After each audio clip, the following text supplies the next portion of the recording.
मियां साहब ये फरमाएं कि हम सब चाहते हैं कि ऐसा ही हो और जंगबंदी भी हो जाए, मुआहदा भी हो जाए। अगर ऐसा हो जाता है तो अमेरिका गेन क्या करेगा? अमेरिकन अहदाफ गोल पोस्ट चेंज भी होते रहे, बयानात भी हम सुनते रहे, उन बयानात की चेंज होने को जस्टिफाई करने की भी इस इंटरव्यू में, पॉडकास्ट में कोशिश की सदर डोनाल्ड ट्रंप ने। लेकिन the real question is what will America gain out of this whole situation?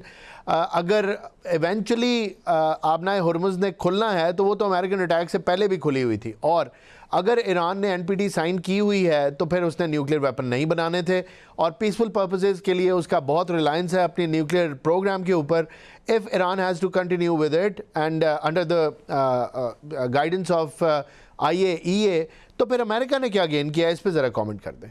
America ने इस वक्त उनके इंफ्रास्ट्रक्चर को ऐसी जद पहुंचाई है जो 20 साल तक मेरा ख्याल है रिवाइव नहीं हो पाएगी। ठीक है। उनके मिसाइल जो दबे हुए हैं वो निकाल लेंगे, वो तो उनकी जो सेंट्रल पिलर के तौर पे गल्फ स्टेट के और मिडिल ईस्ट के सारे न खिते में उसको खासी दचका लगा है। ये उन्होंने अचीव कर लिया।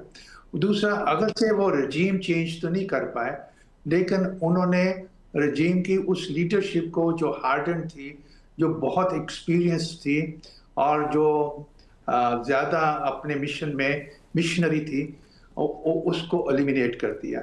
उसी की जगह जो नई लीडरशिप आई है वो उस लीडरशिप के शेडो में पली है, उसको इंस्टीट्यूशनल ने पाला है, लेकिन उनमें रेवोल्यूशनरी स्पिरिट उतनी बड़ी नहीं होगी, ये मैं समझता हूँ। मैं गलत भी हो सकता हूँ, उनमें रिवेंज का एलिमेंट ज़्यादा हो सकता है। ठीक है। अब तीसरी बात ये है कि ईरान का जो एग्री करना कि जी वो नहीं बनाएंगे न्यूक्लियर, ये तो इस पे फतवा भी था, इस पे दूसरी बात भी थी, लेकिन माना नहीं जा रहा था।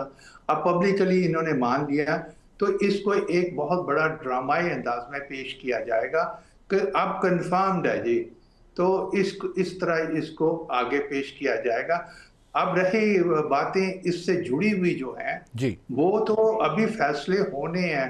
उस जगह ड्रामाबाजी भी नजर आ सकती है, हमें शोबाजी भी नजर आ सकती है, और फिर हमें ये ना नहीं भूलना चाहिए, जिसकी तरफ आपने इशारा किया है जी, कि इसी इंटरव्यू में उन्होंने ये कहा कि जंग फिर भी हो सकती है, रिज्यूम हो सकती है, बिल्कुल। और ये बाइद नहीं है, क्योंकि ये तो अपना ना यू टर्न भी लेते हैं और सरप्राइज भी करते हैं, और ये सिर्फ दूसरों को सरप्राइज नहीं करते, ये बाज़ औक़ात अपने आप को भी ऐसे ना सरप्राइज करते हैं। लगता है ये है कि बच्चा किसी खिलौने से खेलते खेलते खिलौना को टूट गया है और वो उस पर हंस रहा है, और उसको किसी चीज़ का अफसोस नहीं है। इसलिए इनसे कोई चीज़ बाइद नहीं है, ये पॉसिबल है। लेकिन स्टिल मेरा अपना ज़ाती ख्याल है कि रिस्पॉन्सिबिलिटी की तरफ जा रहे हैं, और ना दोनों ममालिक में भी ये हमारी कोशिशों का वजह है, या दूसरे जो मीडिएटर हैं को जॉइंट हमारे साथ हैं उनकी ना है, या फिर खत्ते में जो उनके अलाइस हैं, सऊदी अरेबिया हुआ, कतर हुआ, ये इनकी तरफ से प्रेशर और लॉबिंग कुछ ज़्यादा हो गई है, जिसकी बिना पे इजराइल जो कि अभी भी स्पाइल करना चाहता है, अभी भी उसका इंटरेस्ट है उसकी पोजीशन नेतन्याहू की डोमेस्टिक पॉलिटिक्स में स्ट्रांग होती रहे, और वो उसकी पॉसिबिलिटी दोबारा इलेक्शन जीत के वापस आने की बढ़ती रहे। ये एक कन्फ्लिक्टिंग किस्म के इन पैरेलल करंट्स चल रहे हैं, और इसमें तलातम तो आएगा और नज़र भी आएगा।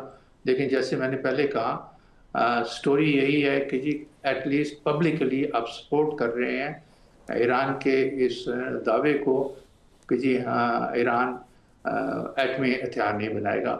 ये पॉजिटिव इशारा है कि ये जंग की तरफ नहीं जा रहा।